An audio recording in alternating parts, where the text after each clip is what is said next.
flow in those days. People forget it was only, 1990 or so. If you printed out a MapQuest set of directions and handed it to somebody, they'd be like, what is this? Where'd you get this at? That's not AAA. And the TV shows, Fox News is actually only 17 years old.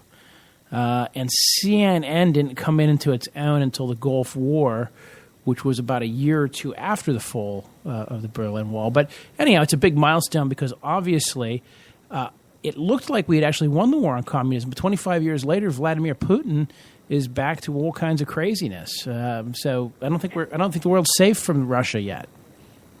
No, I mean you can never say never. So, it's one of those things where it worked once, so somebody's going to try it again. Well, and Putin's putting a little religion into it this time. He's got the Russian Orthodox Church all revved up and on board, and he put Pussy Riot in jail. And then when he was sending supplies to the Ukraine, he had priests blessing the white tarped trucks in a sign of holiness.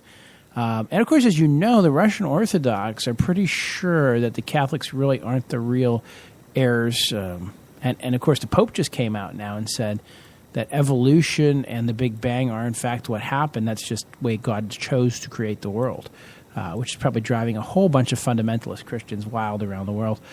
But while we're on the topic of what's up on the fence, so Jeb Bush may run. Have you heard this for president? I heard that Jeb Bush may run. I think it would be he's probably in the Republican realm quite a bit to the left. Which, by the way, so let's break that down. That might be an important statement you just made because we haven't talked about the election results yet, but the entire nation pushed Republican. Okay, clearly Senate picked up seats for the Republicans. The House picked up seats for the Republicans. Most governorships went Republican except Pennsylvanians here where New York. Yeah.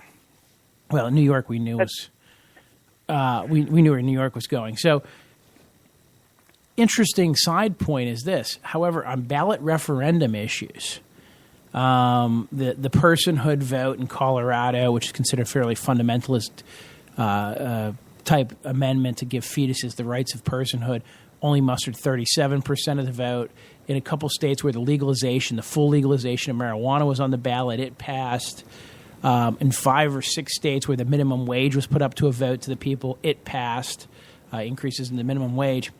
And the political tea leaves seem to suggest that while Republicans made gains, what would be considered traditionally non-Republican social issues also made gains. And some people are believing that the Republican who won in Colorado did so by doing the Clinton-esque triangulation where he backed off of his opposition to birth control and said that he, in fact, it was in favor of some kind of distribution of birth control because he had a hard line on abortion, anti-abortion previously, and took kind of a moderate stance and brought a bunch of people over.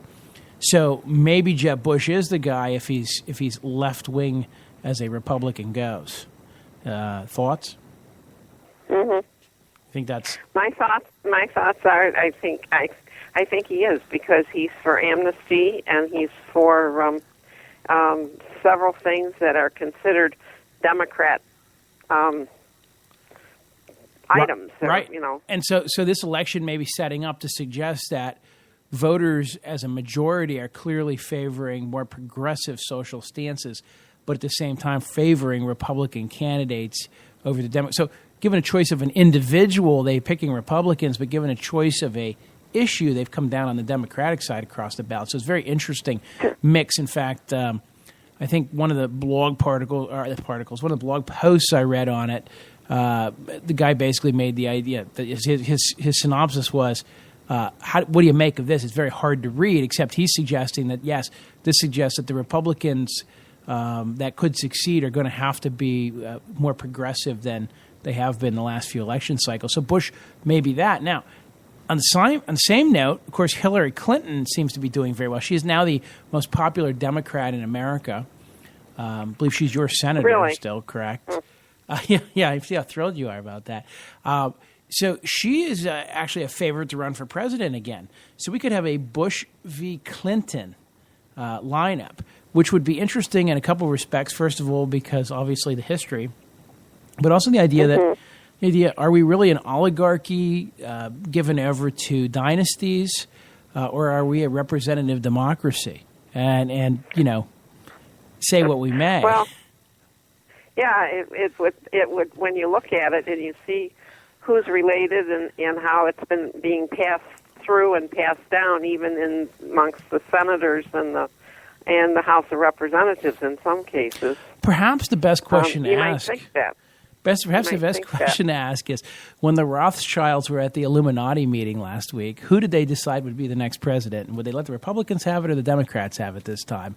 And maybe they'll ask Larry. That's what they say. Maybe they say that those folks run everything. Well, right, and maybe they'll let Larry Summers tell us, right? Because as you know, he's president of Harvard, but he's also been in 5 different administrations, Democrat and Republican. In fact, somebody told me, and we should do this analysis sometime. Maybe not you and I, but for my show, and go through and pick out major oligarchs who have shown up in administrations, Republican and Democrat, in various capacities, and try to figure out who the 20 old white males are who actually run the system. Well, they also say that the vote was a vote against Obamacare. Obamacare's other shoes are about to drop. And in fact, good thing you brought that up. Did you know? I don't know. Maybe you did hear this. The Supreme Court has agreed to take up an Obamacare case, and it involves the subsidy. It involves the legality of the subsidy. Now, there's a quick congressional fix to this. They could just pass a law, simply saying we're going to extend the subsidy to everybody. But if the Supreme Court throws this one back into Congress's lap, it's going to open up the Obamacare question and require something to be passed. And if they fix the subsidy problem, they're likely to reopen the whole thing and tear out its guts. But the conventional wisdom is that there's a lot of Republicans who kind of like certain aspects of Obamacare, and they're not going to go anywhere. So I think we lost my mother there. She probably maybe she'll try to call us back. Any which way, as you understand where we're going with all this, 717-916-5189. I'd like to hear you guys' calls if you have any thoughts. You want to jump in. If you want to criticize my mother's commentary or tell us where you think she was wrong or right. It does seem like she was up on everything except Macaulay Culkin's death, which actually wasn't true. So by not ever hearing about it, she didn't waste any time mourning him. Like he died in that movie, too, didn't he? When he got stung by the bee. Which movie was that? Anyhow, I'm not going to do a real lengthy show tonight. So if any of you guys want to call in, now's your chance, 717-916-5189. Otherwise, we're just keeping it short and sweet because we're up against the NFL. And I actually want to go watch some football. That's what you're up against. You're actually up against the NFL per se because I want to go watch some football.